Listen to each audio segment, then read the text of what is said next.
Bonjour, bonsoir. Vous êtes avec Bernard, coach et formateur. Et ici, je fais une capsule dans le cadre de l'ASBL sosburnout.belgique.be.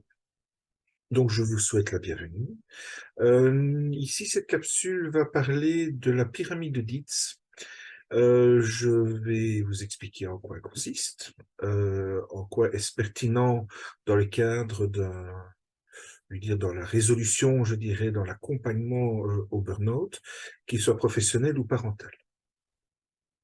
Ensuite, le but étant aussi de non seulement de vous expliquer, mais de voir un petit peu également la pertinence, comme je viens de le dire, mais également, et là je porte une attention, le but n'est pas que vous fassiez vous-même cet exercice, étant donné que normalement cet exercice doit être accompagné. Maintenant, ça n'empêche que vous pouvez également, par rapport à cette pyramide de Dietz, de situer où est votre situation, où est votre problème, pardon, je vais y arriver. Et donc, par rapport à ce problème, où se situe-t-il? Et donc, je vais me permettre de partager un écran. Donc, il est possible que je bouge ma tête en direction de mon deuxième écran et vous expliquer donc en quoi ça consiste cette pyramide de Dietz. Donc ici, voilà, je pense que vous me voyez en petit et vous voyez sur cet écran donc une pyramide avec une fleur de lotus, j'ai envie de le dire. Et que voyons-nous? Donc nous voyons sur cette pyramide, en clair, il y a une, deux, trois, quatre, cinq, six couches dans cette pyramide qui est dénivelée, qui est découlée, qui est desservie, qui est découpée en six portions, à savoir donc l'environnement, le comportement, la capacité, la croyance et les valeurs, les identités, l'identité et ainsi que le sens. Alors, pourquoi cette pyramide? C'est que bien souvent, par rapport à une situation, à un problème, vous avez, je dirais, attendez, voilà, je vais mettre l'écran là comme ça, vous avez des problèmes et le but du jeu est de savoir, tiens, où se situe-t-il? Si c'est un problème environnemental, donc ce n'est pas environnemental par rapport à la problématique climatique que l'on entend, que l'on voit aujourd'hui, c'est plutôt quel est le contexte dans lequel je vis. Qu'est-ce qui fait que la situation qui me pose problème, en quoi elle est liée au contexte ou dans quel cadre est-elle par rapport à ce contexte? Est-ce que c'est par rapport à mon travail? Ok, mais mon travail veut dire quoi? Est-ce que c'est par rapport à l'entreprise? Est-ce que c'est par rapport au département? Est-ce que c'est par rapport à ma hiérarchie? Donc, quelque part, quel est le contexte qui fait que je pose problème? Ou alors, il y a peut-être un problème de comportement. Les problèmes comportementaux peuvent être de mon côté, comme ils peuvent être du côté d'autrui, ou du côté de l'entreprise, ou du côté de ma hiérarchie, ou du côté de mon équipe, si je suis cadre et que je suis responsable d'équipe notamment, où se situe le problème et où donc, si on reprend la balance ressources énergivores, donc est-ce que je suis plutôt en ressources ou est-ce que c'est plutôt un comportement énergivore?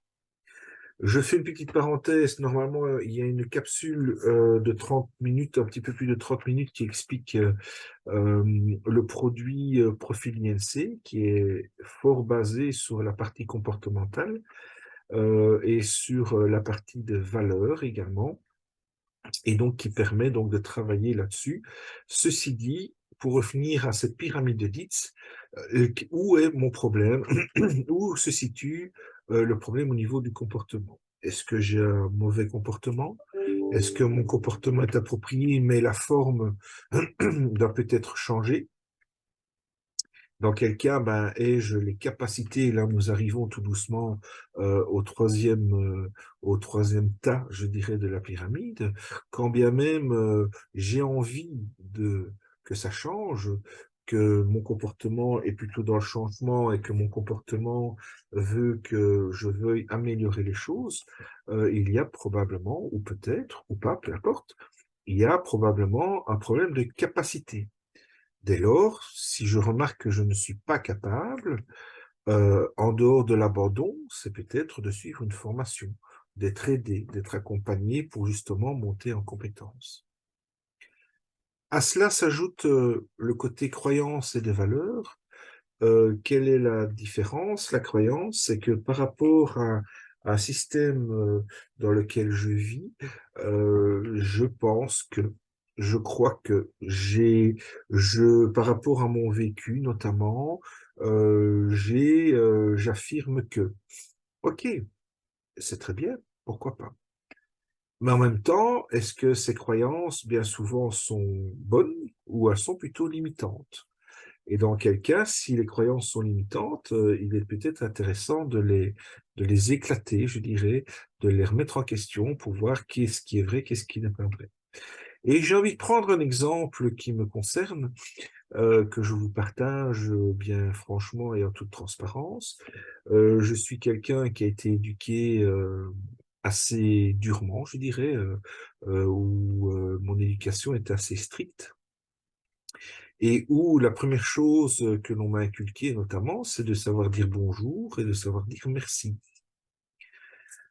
Et donc, cette croyance était tellement forte, ce vécu était tellement fort que notamment, je ne, je, quand je disais bonjour notamment, et qu'il n'y avait aucune réaction de la part d'autrui, j'étais en réaction totale, voire une réaction très très forte.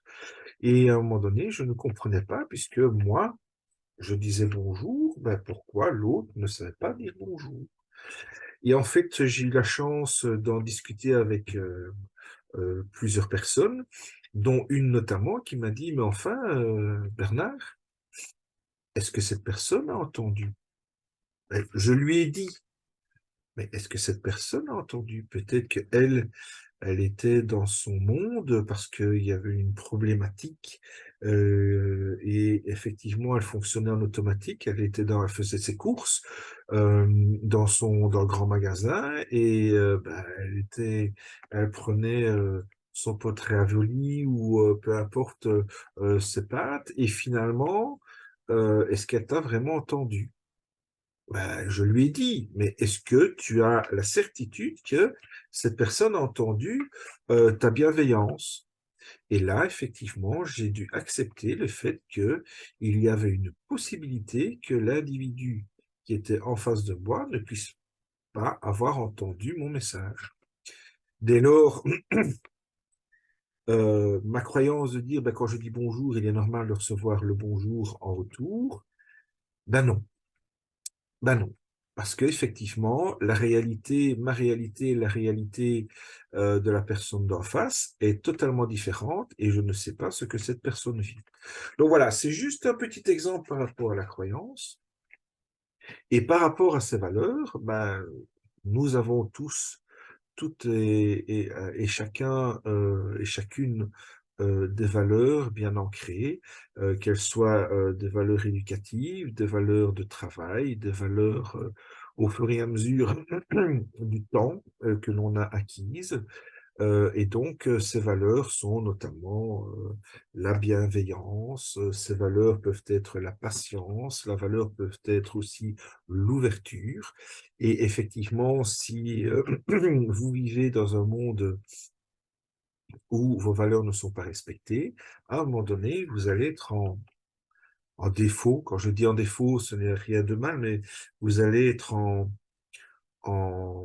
je dirais, si on reprend à nouveau la balance, vous allez être en mal-être parce que vos valeurs ne sont pas respectées. L'identité, c'est ben qui je suis. Je suis moi. Moi, je m'appelle Bernard, je suis comme ça. Certes, je peux m'améliorer, mais en même temps, me faire changer. Je suis plutôt une personne bon vivant, un petit peu épicurien sur les bords, et c'est un euphémisme.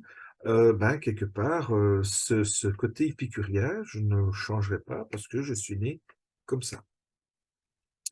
Et puis, il y a la partie sens. Et là, je pense que que j'ai fait une capsule à ce sujet qui travaille sur le sens. Donc, le sens, quelle est ma mission de vie, qu'est-ce que, je veux dire, quel est le sens de ma vie, à quoi ça sert voilà.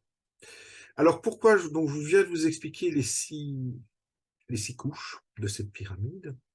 Et alors, en quoi est-ce intéressant d'utiliser cette pyramide de Dietz au travers du burn-out? Ben justement, c'est par rapport au point d'achoppement où, pour peu que vous puissiez connaître les raisons de votre burn-out, ou pour peu que vous sachiez où le bas blesse, vous savez déterminer à quel niveau la problématique est, à quoi donc cette problématique, elle se rapporte. Donc, est-ce que c'est au niveau du comportement, de l'environnement, de la croyance, de l'identité, de la capacité? Et une fois que vous avez déterminé où se situe la problématique, à travers un coaching, à travers un accompagnement, nous allons travailler sur la couche du dessus. Donc, si par exemple j'ai un problème de comportement, dès lors, il est peut-être intéressant d'amener une capacité, une connaissance. Il est intéressant justement de cibler, ben tiens, moi j'ai un comportement plus ou moins colérique. Justement, si je prends l'exemple du bonjour, à un moment donné, j'ai dit, et c'est quand même incroyable qu'il y ait des gens qui ne puissent pas répondre quand je dis bonjour. Et je m'emporte et je deviens colérique, donc j'ai un problème de comportement. Mais ai-je la capacité de changer ce comportement? Oui, mais pas ainsi. J'ai dû apprendre que normalement, ben, j'ai dû acquérir de la relativité par rapport à autrui, en sachant que ben, moi, pour moi, et je reviens sur ma croyance, quand je dis bonjour, il est normal qu'on me rende ce bonjour, mais je dois accepter également que cette personne n'est pas entendue. Dès lors, moi, je dois acquérir cette capacité de dire, ben, finalement, ben, il n'a pas entendu, ok, mais au moins, moi, j'ai donné la main, j'ai tendu la main en disant bonjour à cette personne. Et dès lors, j'ai changé mon comportement. Si mon problème est plutôt lié à l'environnement, donc par exemple, euh, si si mon ménage est mal rangé et qu'il porte à conséquence sur mon moral, ben dès lors, je dois changer ce contexte, je dois changer cet environnement. Et donc, du coup, je vais à l'étape supérieure, qui est, je dois changer mon comportement. Donc, autrement dit, ça veut dire que ben, finalement, quand je vois quelque chose qui est mal rangé ou qui est arrangé, eh ben, je prends mon courage à deux mains, même si je n'en ai pas envie, et je commence à ranger, je commence à me dire, ben, finalement, rangeons tout de suite après l'utilisation. Par exemple, c'est juste pour métaphoriser un petit peu, pour que vous puissiez comprendre mieux les choses. Donc, en résumé, à chaque fois que vous avez une problématique, vous pouvez la situer par rapport aux six couches que je vous propose dans la pyramide de Dietz, à savoir l'environnement, le comportement, la capacité, les croyances et les valeurs, l'identité ou le sens, donc la mission de vie, et donc dès lors, justement, ben, de pouvoir clarifier, de spécifier, de mesurer la problématique où elle se situe, et puis d'aller justement dans l'étape d'après, à savoir, ben, je change mon comportement pour améliorer le contexte, ou simplement je change mon comportement, je dis, ben, au lieu de rester sur place en train de subir, je change mon comportement en disant, ben, je vais aller voir ailleurs, ou je vais plutôt, par exemple, donner un cadre plus normé à mes enfants parce qu'on ne s'en sort pas. Par exemple, si j'ai un problème de comportement, ben, il est peut-être intéressant d'augmenter sa capacité de pouvoir mieux gérer les choses pour pouvoir justement changer, améliorer ce comportement. Voilà. Le but, et je répète, est de vous expliquer ce que je viens de faire, la pyramide de Dietz. De votre côté, c'est plutôt de vérifier, de voir, tiens, j'ai ce problème-là, où se situe-t-il par rapport à? Et puis après, peut-être par vous-même, si vous en avez l'envie de changer par vous-même. En même temps, l'apport d'un coach peut faciliter la progression, le changement et de situer beaucoup mieux la problématique et de pouvoir la gérer. Et surtout, quand on prend une prise de conscience, c'est de dire, bah, tiens, qu'est-ce que l'on fait après? Et de vérifier, de valider, de challenger les actions à prendre. Donc voilà. C'était une courte vidéo, mais au moins, voilà, elle est présentée. J'espère que ça vous a plu, j'espère que ça a été clair pour vous. Dans le cas contraire, ben, n'hésitez pas à me recontacter, ce sera avec un grand plaisir. Je vous remercie pour votre écoute. À bientôt. Au revoir.